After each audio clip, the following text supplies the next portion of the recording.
When I was 14, one of my fondest memories is the moon landing on July 20th, 1969. At the time of Neil Armstrong's first steps, I was in a bowling alley called West Side Lanes. I was not old enough to be in the bar where the TV was located, but the lanes connected to the bar with a window, and we could see from there. When these famous words were heard, I'm going to step off the limb. It's one small step for man, one giant leap for mankind. the place went crazy. Granted, it was about 11 o'clock on a Sunday night.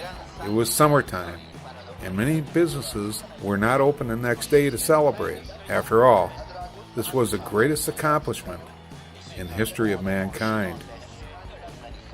President Nixon closed all public businesses, including the draft offices. Only an earth-changing event could do this. I could not have been happier. We really landed on the moon, and I was lucky enough to see it. Just 4 days earlier, my mother and I used the ragtag telescope, and we thought we saw the tail flame as Apollo 11 took off for the moon. Another very fond memory of mine. The moon landing, without a doubt, was a shining star of accomplishment for the decade.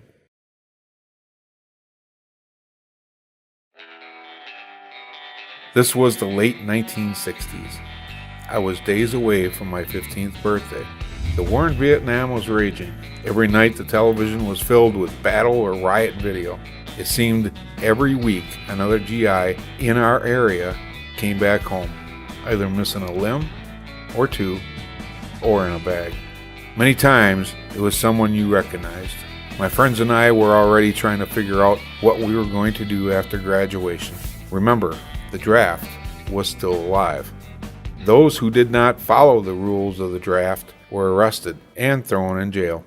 I have asked the commanding general, General Westmoreland, what more he needs to mounting aggression. He has told me, and we will meet his needs.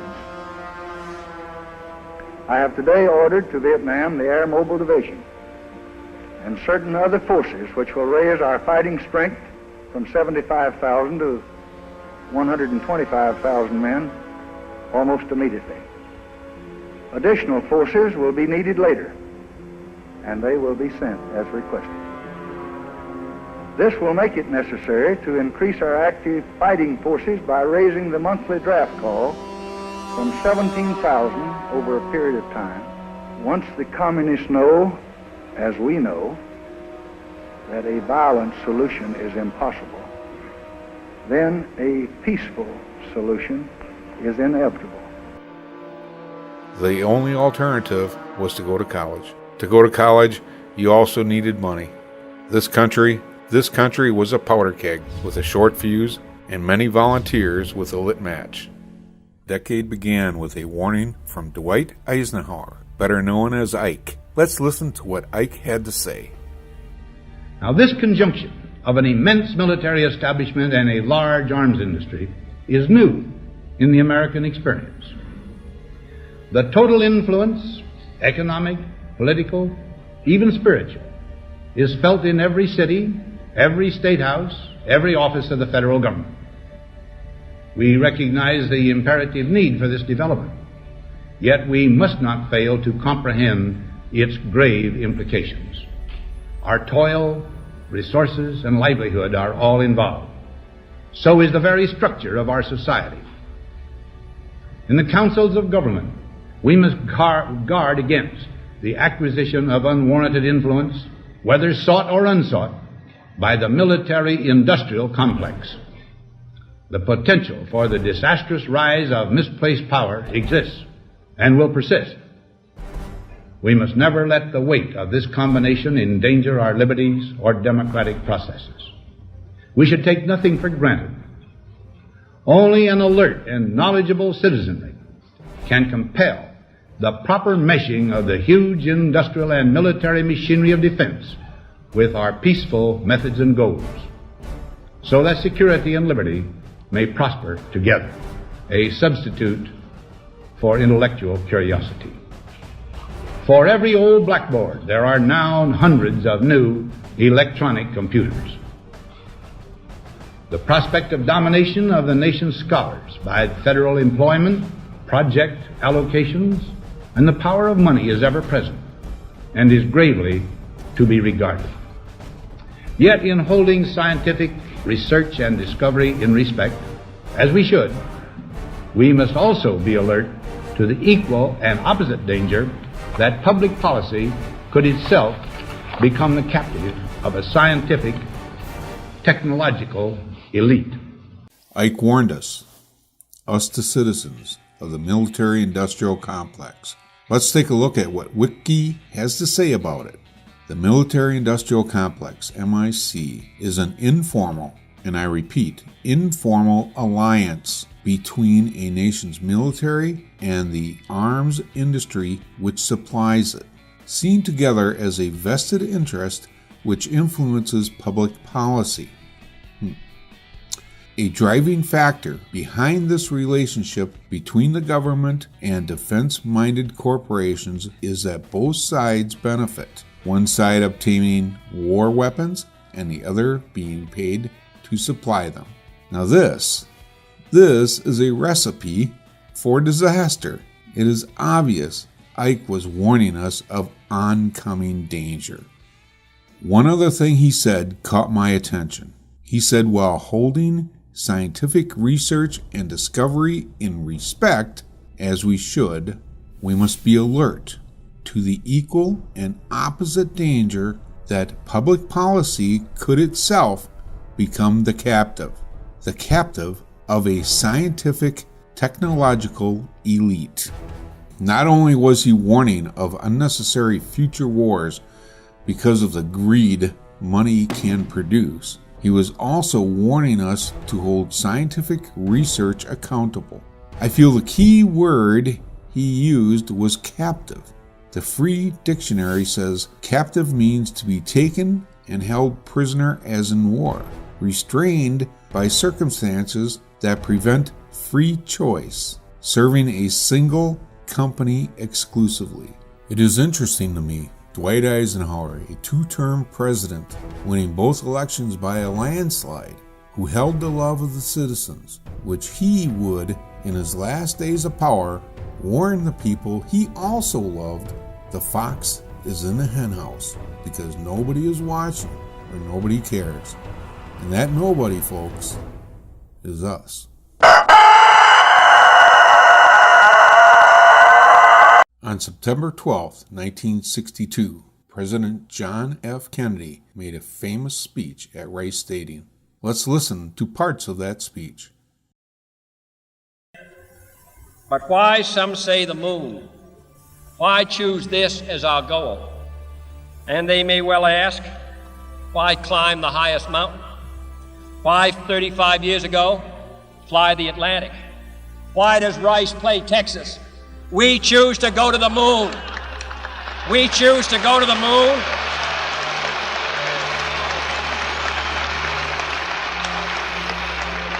We choose to go to the moon in this decade and do the other things, not because they are easy, but because they are hard. Because that goal will serve to organize and measure the best of our energies and skills.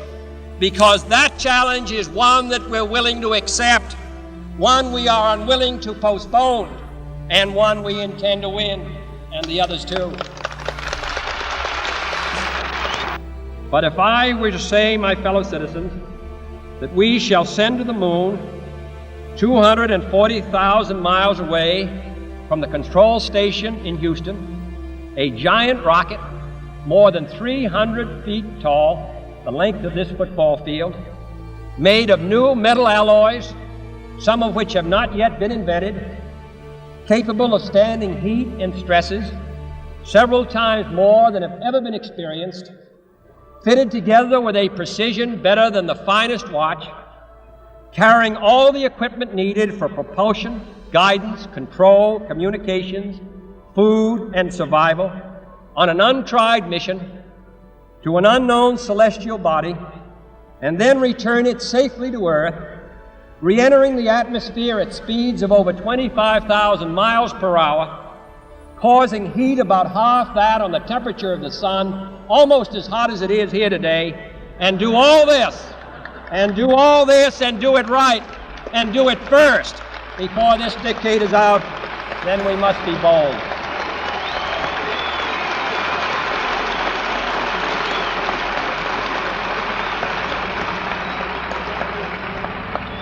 I'm the one who's doing all the work, so we just want you to stay cool for a minute. However, I think we're going to do it. And I think that we must pay what needs to be paid. I don't think we ought to waste any money, but I think we ought to do the job. And this will be done in the decade of the 60s. It may be done while some of you are still here at school at this college and university. It will be done during the terms of office of some of the people who sit here on this platform. But it will be done. And it will be done before the end of this decade. And I am delighted that this university is playing a part in putting a man on the moon as part of a great national effort of the United States of America.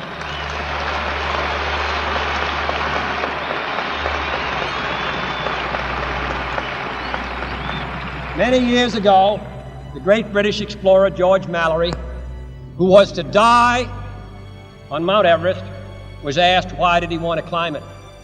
He said, because it is there. Well, space is there, and we're going to climb it. And the moon and the planets are there. And new hopes for knowledge and peace are there. And therefore, as we set sail, we ask God's blessing on the most hazardous and dangerous and greatest adventure on which man has ever embarked. Thank you. A moving speech, to say the least. From the time of this speech, most Americans could not get enough of space. The manufacturing of space toys went through the roof. People were using space as a theme for their style of dressing. Anytime a manufacturer associated their product with the exploration of space, it added the feeling of quality to the customer. Here are some short clips I found in a Frigidaire commercial. Now to put the finishing touches on the dessert for Susan's party this afternoon. Not too surprising for this day and age, little space capsules of ice cream and cookies, topped with a cherry and a little candle.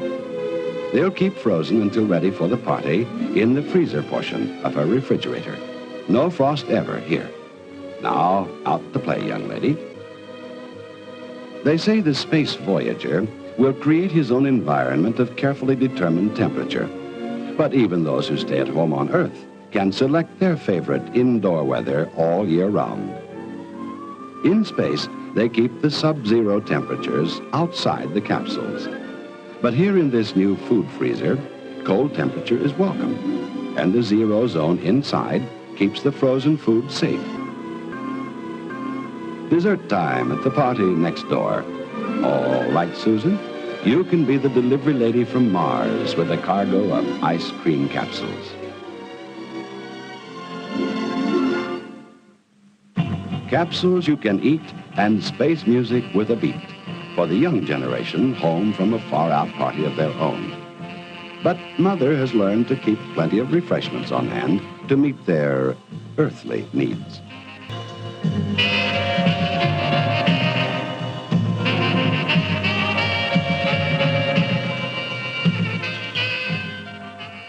They've just invented a new dance. It's called Walk in Space.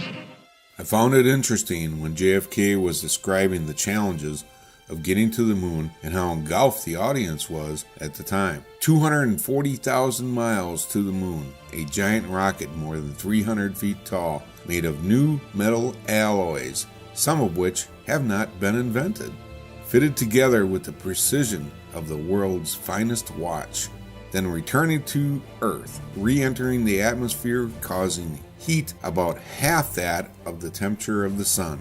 It has not been invented yet? Where the heck did JFK get all this colorful information to share and to help get everyone else involved? Well, it looks like JFK has made a trip or two to NASA and spoke with none other than Wernher von Braun. In future conspiracies, we'll look closer at Wernher von Braun and Operation Paperclip. To me, He was nothing more than a hood ornament, meaning he made things look good, but he had little to do with the function of the vehicle. For example, when a company has a potential customer visit, the company will use an employee who can woo the customer into buying their product to show everyone around. This is who the smooth Wernher von Braun was to the space program. He and many of his colleagues came to the United States from Germany shortly after the Second World War. He worked in Germany as one of the scientists behind the V-2 bombs. He sold the idea to Adolf Hitler. After the war, he worked on our missile programs, and in 1958, he and his group of engineers and scientists unified to help form NASA. Yes, the world's greatest space program was started by a group of Nazis. Remember what Ike said about scientists. On November 22, 1963, John Kennedy was assassinated in broad daylight by, I feel, the same military-industrial complex Ike spoke of 3 years earlier. One of the first changes in policy Lyndon Baines Johnson made after taking office was to increase our involvement in Vietnam. However, we were not at war until the 1964 Gulf of Tonkin incident was staged. It was suspected as a false flag for a very long time. A false flag is when one country creates conflict and then puts blame of the conflict onto another country. In this case, the North Vietnamese, who, now we know, never fired upon the USS Maddox as our government said they did. It is unclear if Robert McNamara, the Secretary of Defense, relayed the correct information to LBJ in a timely manner or not, but it is proof the upper levels of our government knew the truth but still allowed the country to head into a long and ugly war. After the Civil Rights Act of 1964, some areas of the country were not quite ready to change their ways, and riots broke out all over the country. On April 13, 1964, one of the first and most widely known riots broke out in Watts, Los Angeles. Then on March 13, 1965, riots broke out again in Watts due to claims of cruel and unusual punishment towards African Americans. At this time, there were many more riots breaking out all over the country. On April 4, 1968, Martin Luther King was assassinated in Memphis, Tennessee. Reports of over 100 riots broke out. James Earl Ray was blamed, admitted guilt, and sentenced to 99 years in prison. Since the death of James Earl Ray in prison, the FBI and Memphis police have admitted their involvement in the assassination. Once again, the public was misled by our government. Shortly after midnight on June 5,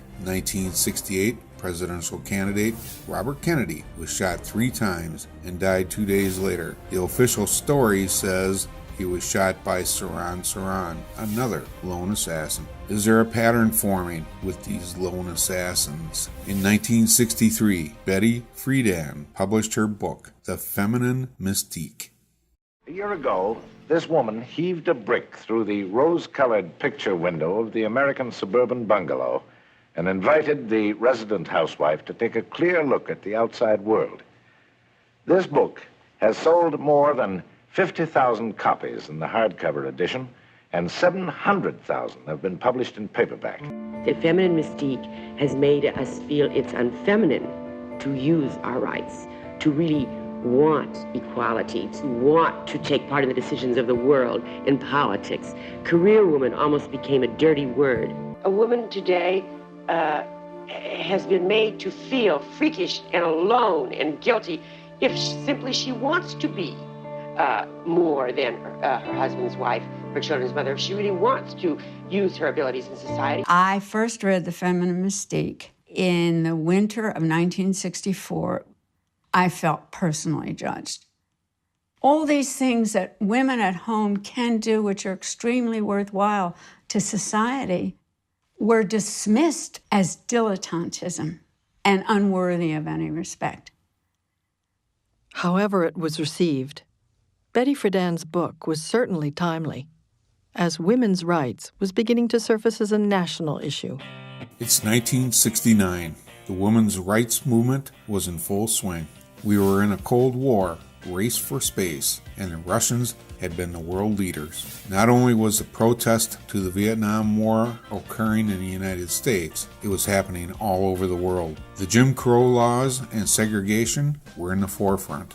The country's shining hope for the future, Ted Kennedy, was under investigation for a possible murder associated with the Chappaquiddick accident. By the time July 1969 came around, we, the people, were ripe for the picking. The president now is Richard Milhous Nixon. Granted, these issues were dumped into Nixon's lap, but it was his decision to make. Now I ask you, if you were the president of the United States at this time, and you had an opportunity to give the people of the world hope for a brighter future, even though you knew it was an impossible mission, what would you do? Growing up, I was engulfed into the entire space program. I can remember the picking of the Mercury astronauts. I read every article I could find. When something space was on television, I made sure I was home to see it. I can thank Disney for much of my space education. I will get into Disney's involvement in later conspiracies. I know my family was into it too, and in school we talked about it a lot. We all needed something inspiring to talk about, and most people of the world felt the same. So, could the moon mission have been faked to help heal the world for one reason? Yes, in my opinion, this is just what occurred, but for other reasons also, we will discuss in the future. The moon missions were to last another 3 years. This could also do well at re-election time for President Nixon. I am not a crook. Other than the motivational reasons we just reviewed, here are a few of my favorite bits of evidence I feel prove we never went to the moon. After the alleged moon landing by Apollo 11, astronauts Neil Armstrong, Edwin Buzz Aldrin, and Michael Collins made a world tour.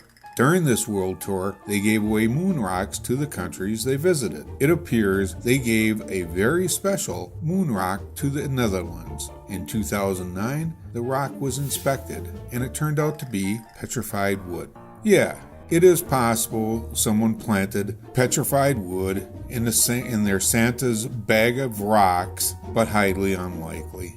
During their moon landing tour, they gave away rocks to more than 100 other countries. I find it interesting. No other country they gave rocks to had theirs tested. After all, it could be proven it came from somewhere other than Earth. That would end all the controversy, or at least chill it down some. But no other country has tested a rock to date, or at least reported the findings. Could it be they are afraid of what they may find, or what they will do with the results? At 10 a.m. Central Daylight Time, August 12, 1969, the Apollo astronauts held their first press conference. They were released from quarantine just 2 days earlier. They were very well rested after spending just over 2 weeks being not real busy. Let's take a quick look at that conference.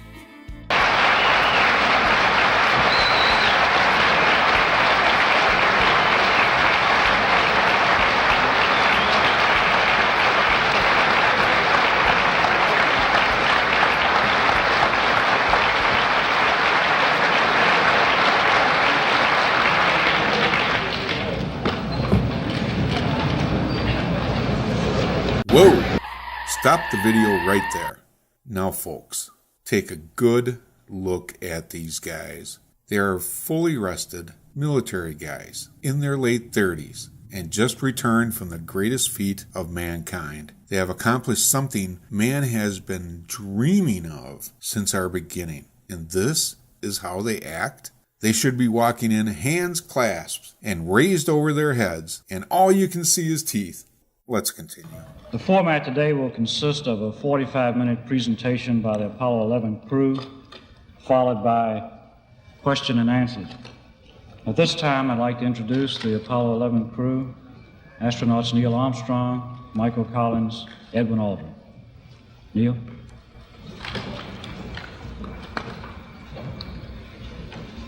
It was our pleasure to have participated in one great adventure. It's an adventure that took place not just in the month of July, but rather one that took place in the last decade. We all here and the people listening in today had the opportunity to share that adventure over its developing and unfolding in the past months and years.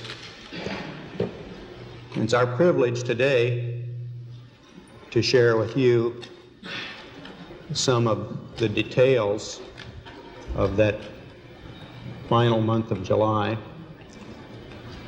that was certainly the highlight for the three of us of that decade. We're going to divert a little bit from the format of past press conferences and talk about the things that interested us most, in particular the things that occurred on and about the moon. We will use a number of films and slides which most of you have already seen, and with the intent of pointing out some of the things that we observed on the spot which may not be obvious to those of you who are looking at them here from the surface of Earth. Considerable number of minutes behind schedule. Is that because the schedule was overloaded for the EVA, or can we expect all astronauts, when they reach the moon for the first time, to enjoy themselves and spend as much time doing so as you seem to? We plead guilty to enjoying ourselves. Okay. This is enough of this. It is painful to watch. The North Korean and Chinese military look happier. This is not a definitive proof of deception, but you have to feel something is not right. This bit of evidence came to light when I was a senior in high school. Our school received one book of pictures of the moon landings. My science teacher stood in front of the class to show the book of pictures to us. Everything was fine until this picture came up. This picture is called Earthrise, shot by the Apollo 8 astronauts on December 24th, 1968. This was the first actual picture of Earth I had seen. When I saw it, I raised my hand with this question. I thought the Earth was 4 times bigger than the moon. The teacher said, "Well, yes it is." Then why does the Earth look the same size as the moon does from Earth? My teacher stopped and looked at the picture and said, "It must be because of the camera perspective." I accepted the answer at the time, never thinking the photo might be bogus. I'm going to use After Effects to demonstrate the size difference. This is the Earthrise photo from NASA's website. I drew an approximate mask around the Earth. That's good enough for this demonstration. Right now the scale is set at 100%. I'm going to increase it to 400% or 4 times larger. Now when I bring in the original photo again and lower the opacity, you can see how large I feel the Earth should look from the moon.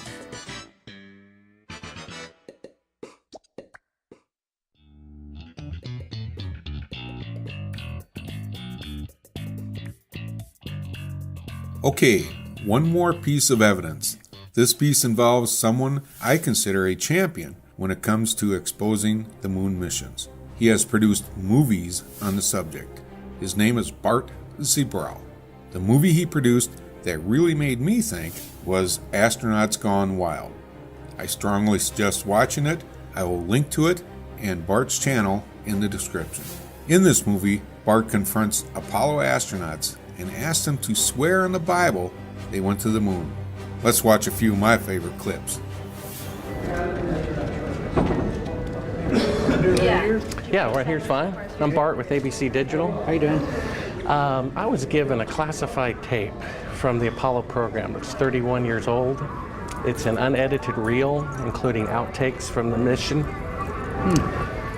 It's got about 20 takes of a single shot of the mission. What mission? Apollo 11. Yes. And the photography is being forged in the mission. They're faking a shot of being halfway to the moon.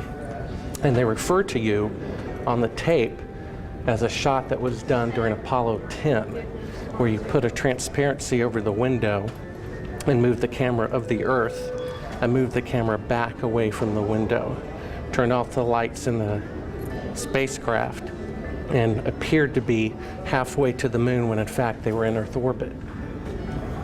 Huh, really? Yeah, and they said it was the same way that you did it on Apollo 10.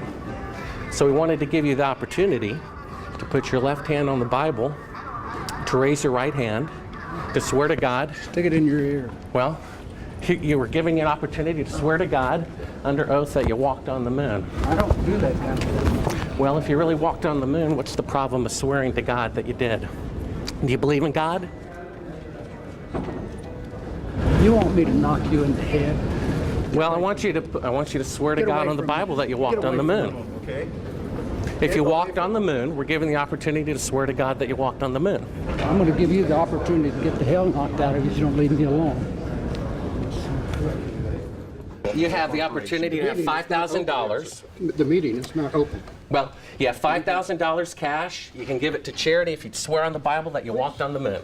Please I have give the it to tape. charity. It'd be fine. Why don't you swear to? Why not? Why won't you do it? So why don't you put your hand on the Bible and swear to God that you walked on the moon? Mr. Seibel has made a fool of himself in front of the world. Mr. Seibel, you do not deserve answers. When it comes to the astronauts, I am torn in my feelings. On one hand, I feel sorry for them, having to live a lie. On the other hand, they were my childhood heroes. Alan Bean, John Young, Neil Armstrong, Buzz Aldrin, even the Mercury guys, John Glenn, Alan Shepard, Gus Grissom, all those guys. They did give a young man something to think about, and now I know it was a lie. Thank you for watching. I hope this video inspires you to do research and conclude your own answers. Until next time, peace.